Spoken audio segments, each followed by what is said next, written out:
Peace. Peace and love. Phil Facts. The sports snob. I'm back. Just when you thought it was safe. Shark is back in the water. You know, here to bring it to you with the snobby sports. Speaking of snobs, we got to talk about the World Clyde Frazier. The fiasco that is people's opinion on Clyde's opinion. Unbelievable.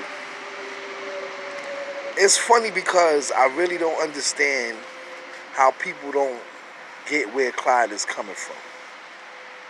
You know, people want to ride with their boy or they people so hard that you want to disregard conventional wisdom. You want to disregard rules.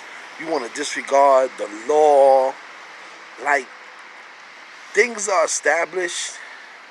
Certain things are put into place for a reason, especially rules and culture.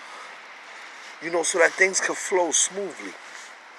And when you have people that think they're above these things, like the law or culture, sometimes it sends off a bad message. Now, maybe to people around, it means nothing.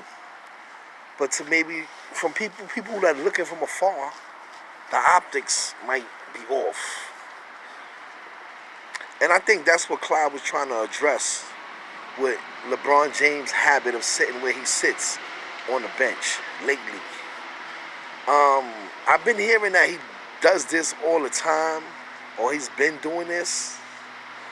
But that's kind of the point I think Clyde's trying to make, in a way, because LeBron's been through some coaches, man. And I think what Clyde was trying to point out too is like the fact that LeBron was distancing himself from the situation at hand, regardless if he was going back on the court or not. And I know there's a lot of players that spoke up, and it makes sense. You know, you're not involved in the next play, and you go and you sit down and you chill. But bro, right now, the way that things been going for the Lakers, the way that things have been going for the Lakers, and the way LeBron has been looking, optics-wise, it does look like he doesn't want no parts of the outcome of whatever the coach puts out on the floor. It's like, all right, that's on you. I don't got nothing to do with that. When I get out there, I'm going to do my thing. I'm going to give you my 20-something, 30 points. I'm going to try to give you 10 rebounds. I'm going to try to give you 5, 6 assists. And, if we win or we lose, it's on you. Because I'm over here. I do what I got to do. That's kind of not cool. It's not being a leader. It's not being a leader. And I think that's kind of what Clyde is saying. Like, it doesn't seem like LeBron's a part of what's going on the bench. If they're struggling, shouldn't he want to be in the huddle, whether he's going out there on the floor or not? Shouldn't he want to be involved in what's going on? Shouldn't he want to help the cause?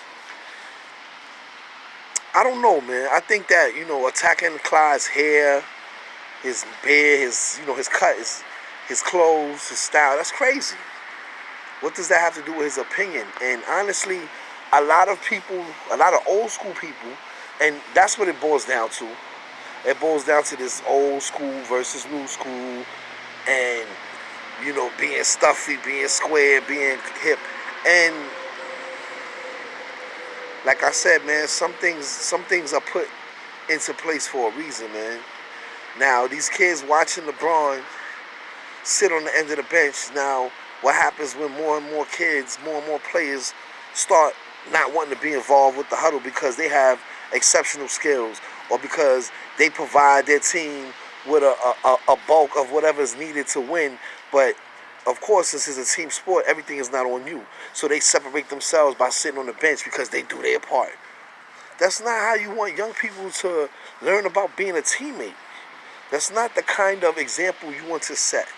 And I know LeBron is a great role model. He gives a great example 99% of the time.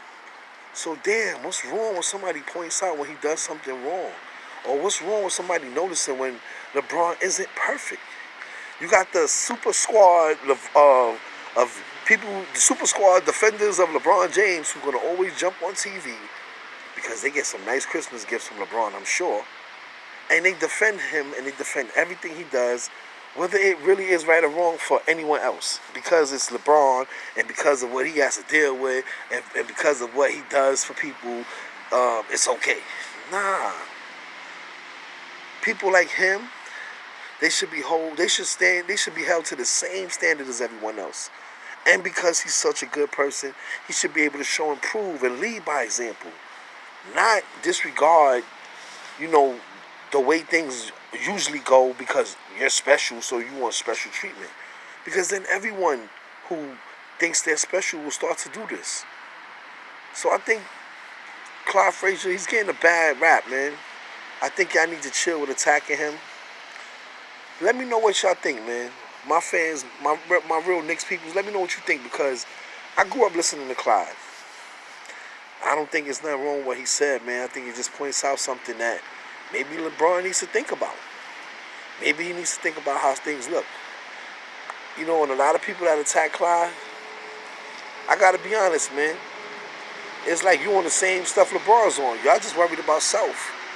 Y'all didn't really think about where Clyde was coming from and what he was really saying. A lot of y'all whack. Where I'm from, that's called bitch-assness. Yeah, we don't like that. Don't do that. Don't try to play Clyde because he's not young. He doesn't have all these kids following him on Twitter and Instagram. He doesn't have a way to argue with you the way you have your little platform. So you think, all right, we're going to stomp him on. We're going to play Clyde because how's he going to clap back? Well, I'm clapping back for him. You know why? Because I got it like that.